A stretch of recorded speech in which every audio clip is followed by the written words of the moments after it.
Hello, everybody. We are here today with Miss Aileen Fountain, and we are going to have a great discussion in just a moment. So hang tight.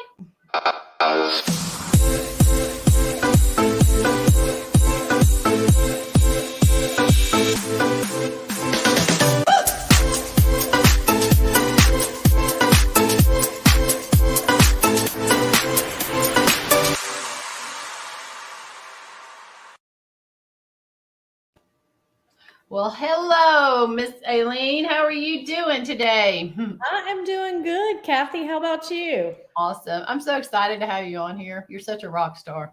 Thank you. Oh, so excited. So let's start with your real estate journey. Why don't you just give everybody an overview of your real estate journey here? Okay. Well, I just started my 19th year in the business and I was 25 when I got licensed. I knew absolutely nothing. I was one of those agents that really didn't understand, what it was going to take to run a business. I got in and had a lot of success right out of the gate. So I thought I was well on my way to being a millionaire by 30. and and this little thing called the Great Recession happened, and sideswiped me, and so real estate was a real struggle from 2007 to about the fourth quarter of 2012 was when my real estate business turned around, after the Great Recession. So from there, I just built my business, repeat and referral, and I worked really, really hard at that. My market is an investor in secondary market. So, everybody locally knows 5 different real estate agents. So it was really hard. I didn't have that sphere. So it was really hard to grow. But I like I said, I worked really, really hard at it. I got in, started working online leads in 2010. So I was ahead of the curve on that and just, built it. And once I would converted an online lead, I would keep them as a repeat and referral. And over the years that paid off and I was able to build it. And then the last, 6 or 7 years have been pretty explosive for me. So basically from, 2013, 2014, 2015 were all good years. And then 2016, I tripled my business. Nice. In 1 year. And then last year, of course, was my best year ever, which, a lot of people can say that, but, it was more than double of any previous best year I'd ever had. So yeah, it's been a good ride. That's fantastic. So a couple of questions out of kind of that journey that you just talked about. Number one, when you doubled your business in 2016, was there something specific that had led up to that? Or was it just a kind of a culmination of, that compound effect, doing the right things for a long period of time that all kind of culminated in 2016 being your, year that you doubled your business? It was a little bit of both. I had made the decision going into 2016 that, I was going to work every available moment that I had. I didn't care if it was football Saturday. I didn't care if it was Sunday fun day, and I was invited out on the boat. If I had something with work I could do, I would do it. And so of, building upon the previous few years coming out of the Great Recession, and then just making that concerted effort that I was going to work my butt off that year, was the compound effect, like you said. Yeah. The double. That's your sign behind your head there. Work harder. So. Yeah. That's what it sounds like you did, going up to 2016. So you talked about the recession back from, I was around back then too. Those were not fun years for realtors that were in this full time. And so, we're obviously in a shift right now as well. And so what's one tip for agents that are listening on here that maybe weren't around in 2008, 9, 10, through those years that weren't fun for us? What would be one tip? What did you learn going through that you're going to be maybe better prepared for, or how you're going to function? I don't think we'll have the same kind of situation as we did last time. We're all praying and hoping that it's not like it was back then. But obviously you learned some things through that, as I did. So what would be a tip for the realtors listening here that you would give, and being prepared for, if things got worse? Well, my first tip is I really hope you didn't spend all that money.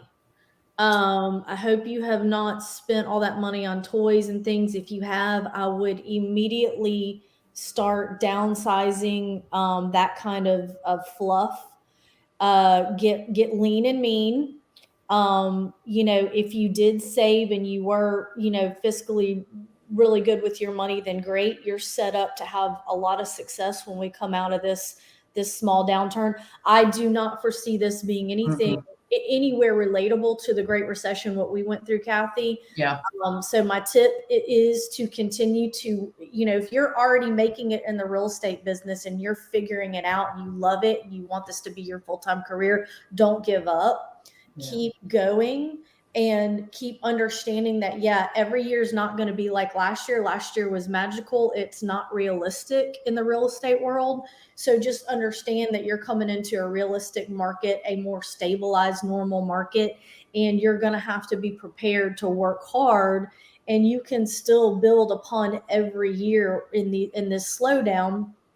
And so you're ready for the next market shift where it goes, bananas again, and you're going to be in prime position to take advantage. So my tip is to definitely continue on your real estate journey. Just be fiscally responsible.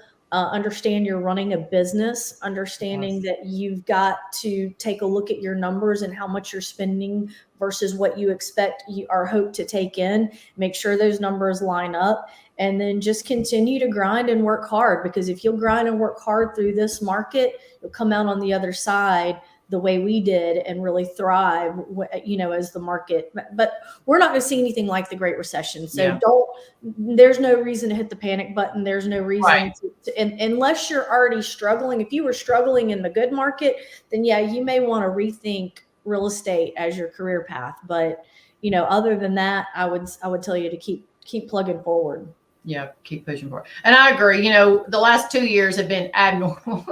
It was not a normal market we were in. You mentioned, we're really rolling into a probably more normalized market, that you and I, have been more used to over our long journey in real estate. So, Aileen, go back to the beginning. If, if you were a new agent today and now what is one thing you would tell yourself as a new agent starting over?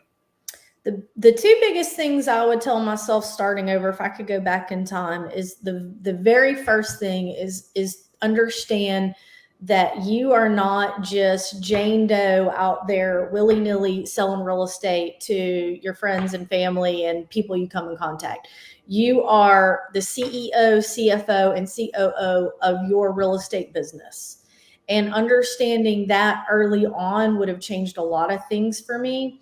Understanding that no matter how you're planning to build your real estate business, for me, it was repeat and referral. Well, you can't have repeat and referral if you don't have anything to work off. So you've got to start somewhere to grow. Where are you going to get that business to start to build off of?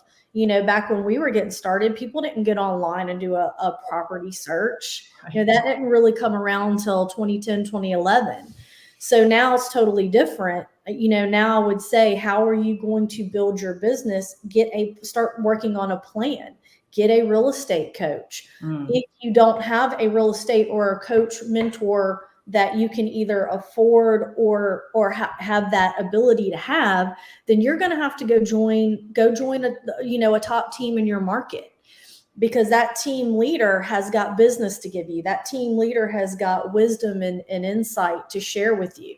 So if I could go back in time, I would have looked up the 2 or 3 top teams in my market, and I would have gone and joined them and learned from them. I had to learn so much from, trial and error. I could have saved myself 6 or 7 years of trial and error by going and being under somebody who really ran a tight ship real estate business, and I could have learned from them. So those would be the 2 tips that I would give. Yeah, I love it. That's the one thing I probably would have done differently, is definitely got up under somebody in my early years and and really learn how to run a business like a business, Right. You don't, a lot of times, especially if you get in it young, like you and myself, like you don't really realize you're getting into running a business here. And, they certainly don't teach you that in real estate school, right? It's something you learn along the way. So, yeah, I love that. So you mentioned getting a real estate coach. So I assume you're a big advocate, of real estate coaching and or at least mentoring. So do you have a real estate coach? Have you always had one? I mean, or even mentors around you? Yeah. First, I'll tell you, I don't think you can make it in real estate without a really good mentor or coach. I had a lot of good mentors along my journey. None of them were, quote, paid coaches. They were just mentors helping me as, out of the kindness of their hearts, really. And so I don't think I know I wouldn't be in real estate today had it not been for those people along the way. But once I took my first real estate class in 2009, took the Buffini class on VHS tapes on a TV on the third floor in this basically attic of our office with, a handful of other agents. And that really changed my trajectory because then I understood the importance of it. And I took a follow-up Buffini course in 2011 and then went on here in the last couple of years to get a personal real estate coach. So yeah, definitely an advocate of that. And there's, Kathy, we didn't have this plethora of information back when coming up. You can literally get podcasts, YouTube, free coaching, paid coaching. I mean, there is everything under the sun out there as far as knowledge and wisdom being shared and shared freely, completely borderless. You can be anywhere and be gaining this information. You've got to really put forth the effort to go out, pick your lane, find what resonates with you, go get in that lane, and then start implementing. So that's right. Yeah. Just what you said. It's like you got to put forth the effort, right? You can't just sit back. Same with building our business. You can't just sit back and think, oh, people are going to call me because I'm a realtor, right? It's no different than going out and educating ourselves. I 100% agree. You got to put forth the effort to go and not be afraid to talk to some of these agents, even if they're so big, great agents. Most of us, especially, those of us been around a while, I feel like have a heart to give back into our community. We really do in EXP, and we'll talk about that in a second. But so are you a solo agent right now, or do you have a team? I have been both. I've been a single agent the majority of my career. I had a small team from 2017 till this year, and I'm back to being a solo agent. Just priorities shifting, that kind of thing. There's pros and cons, obviously, to both. Talk about what's the biggest challenge you have being a solo agent since you're back to being a solo agent? The team aspect is great because, the camaraderie and then also just having extra boots on the ground.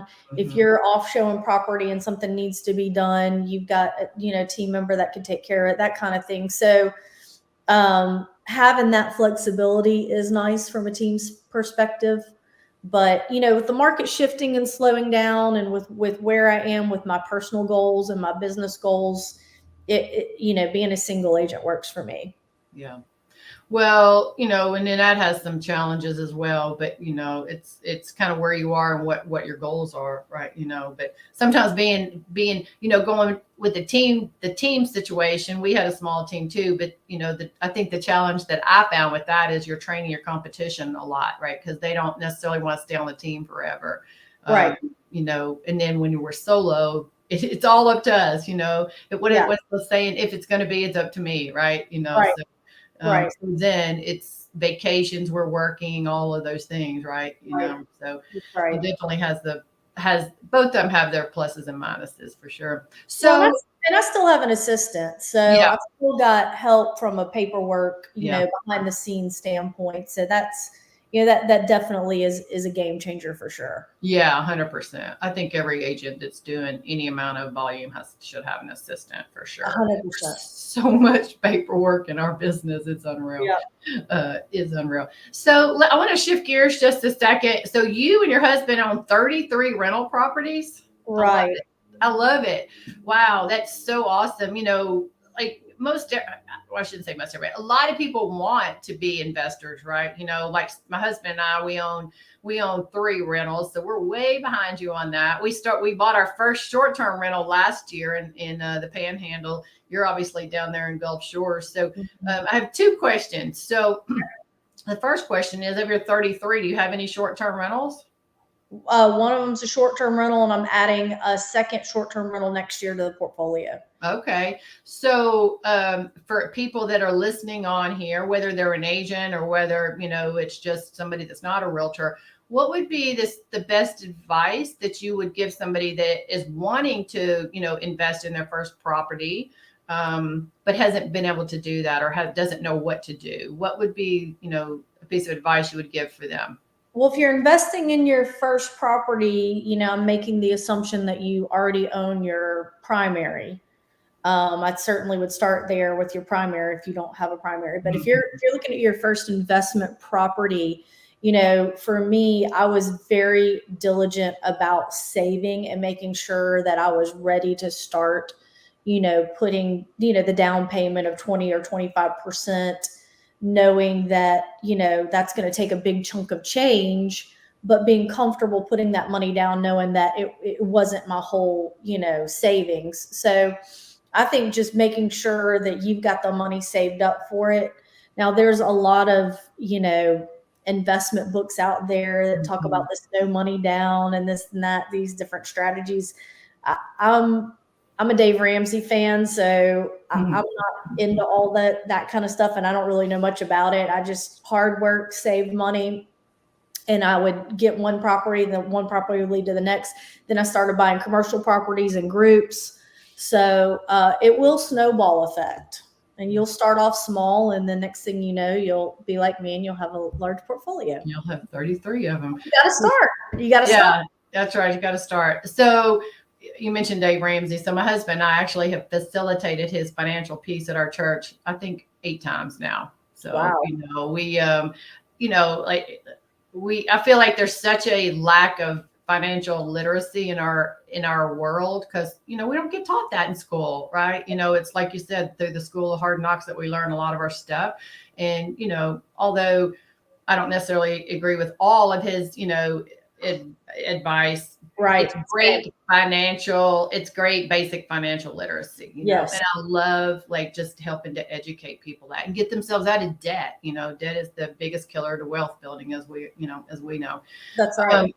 And so if you went back again, let's go back. You've got 33 now. If you were going back and you have one short-term rental, getting ready to buy another, knowing what you know now, would you start, if it was your first property, would you start with the short-term rental, or would you have bought a long-term rental if you were starting over today? I definitely love the short-term rentals. That's why I'm already adding another one for next year. I think I went in the long-term route because it was a smaller entry point for me, because I could go in and I knew exactly what my ROI was going to be and all that. And with short-term rentals, I mean, you've got, you can have downtime for hurricanes, assessments. There's some unknowns there, but if I could go back, yeah, I would definitely do more short-term rentals because back, if I could go back in time, they were cheaper. Yes. And I could have, and I really could have made more equity growth on those short-term because of what we've seen happen in the real estate market the last 4 and 5 years. So yeah, I would have done that. I like the short-term aspect because I hire somebody else to manage the short-term. Yeah. Long-term's harder to find good rental managers, in my opinion. So I 100% agree. We actually self-manage all of ours, but including our short-term rental. But I am a huge fan of short-term. It's more work. a little bit more work because they're turning, all the time versus, somebody staying for a year or more. But the return's a whole lot better. So I agree with you. If I knew what I knew now, having long term and short term, I would start in the short term. But don't get me wrong, the long term's been great, and Yeah. as we have seen in our market, there is such a shortage of rental inventory. Yes. And so the rents, are definitely premium, and I keep my rents below market value because if I've got a good renter in there, Yeah. I'd rather keep them in there. Yeah. If they're taking care of the property and they're paying, I'm going to keep them in there. I keep their rent below market value, but still, because of the times that I bought and everything, I can keep them below market value and still make a great return. So it's a win-win. Yeah.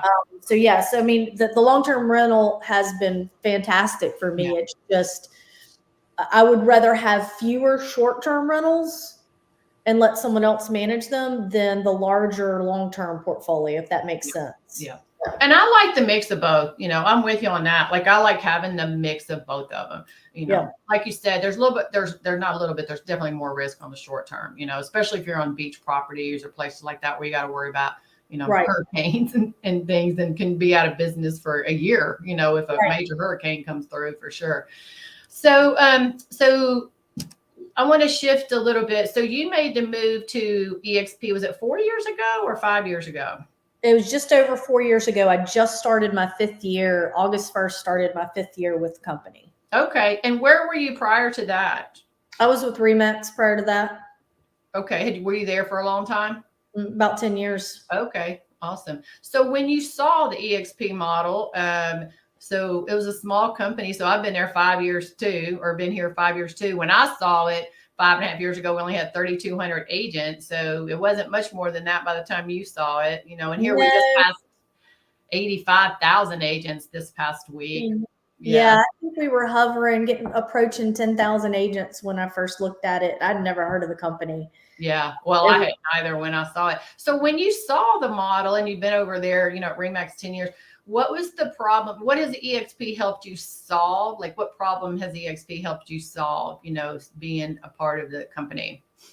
Well, the biggest, and I didn't even look at it as a problem before because there was only one way you did real estate, really. You either had your own company, which is a whole nother set of challenges, or you worked for a broker and you were under a traditional, what we've always known as traditional real estate. So I didn't even know. I mean, I knew I had a lot of overhead with Remax, but that comes with the territory.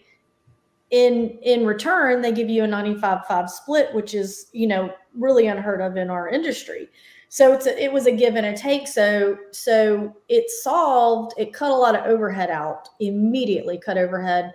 It allowed me to start the team I was talking about with no extra dollars. Remax was going to be very expensive for me to start a team, and it did not make financial sense to do. So it solved two initial problems for me. It cut my overhead substantially. Well, it took all my overhead out, let's just say, and I was able to start a team for $0.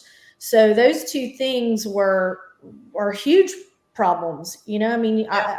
My growth was hindered. Yeah. And now it opened that gate for the growth. And then also at the same time of opening the gate to the growth, it took away all my overhead. And then again, I'm a planner and I was already planning for retirement, but it was so far out, with EXP, I've easily cut that in half. Yeah. That's so good. That's what I saw as well. Like, it's like this offers us to be paid multiple ways and to really create our own business under the umbrella of EXP without all that liability, risk, overhead, everything that goes along with that. Right. And one of the things I want you to talk to this too, because I'm assuming you feel the same I do. But one of the things that was such a surprise to me, that because first of all, that we're all agent owners. We all have ownership in this company because we get awarded shares of stock, right? Multiple different ways we can earn that. But because we all have this vested interest as owners, it has created the most amazing collaboration amongst our agents all over the United States. that I've never experienced in real estate before. Have you? Yeah, I've never collaborated outside of my local office before Yeah. on any kind of regular or continual basis. And I loved the collaboration at my small office here locally. And that was honestly one of the biggest cons to leaving that office of people that I love those people there. I still love those people. And, now I don't see them on a day-to-day basis, so we don't collaborate. But then post-COVID changed everything, And so the amount of people that go into the office is even less than it was before, which it was already, you only had maybe half your agents coming in. Now it's probably, God, I don't know what the percentage is, but I would say it's 15% versus 50. Right. So, and I could have never known, obviously none of us knew a pandemic was on the horizon, but we didn't change the way we were doing business. Yeah. So that con is now completely not only gone away, but the collaboration is at a much broader scale. I mean, we're on these calls every week with our team, and it's, the top agents in Colorado, the top agents in Tennessee, the top agents in Kentucky, Alabama, the list goes on and on that we're collaborating with, and we're freely sharing because, A, we all own the company, and B, what do we care if you implement what I'm doing in Nashville and vice versa? Right. We're not in competition with each other. That's right. And I feel like, even if there is somebody that we're collaborating with that's in our backyard, there's enough for everybody at the end of the day, there's enough for everybody. Yeah, and absolutely. And the longer that you're in this business and as you get older and wiser, you realize that is absolutely the case. Yeah, that's right. It's all about working harder. Although I told you when I saw that sign, I was like, now that I'm getting old, it's like now my philosophy is like work smarter, not harder. I always had that work harder mentality, which is, why I've been able to, I think attributes a lot to my success. And I'm sure, as we've heard, attribute a lot to your success too. But, along the way, we just learn. And it's like, okay, right. We can still work hard, but we can work smart. So, and you start with the hard work. Yes. And then once you start really laying that foundation of the hard work, the smarter part will come with it. Yeah. And then you just try and get smarter and smarter every year. Yeah. I mean, last year, with it being by far my best year ever, it was one of my least stressful years. Yeah. Ever. Me too, honestly. It's interesting that you said that. Like I was thinking that same thing. Yeah. I mean, granted, everybody having cash and no contingencies made things a little bit different too.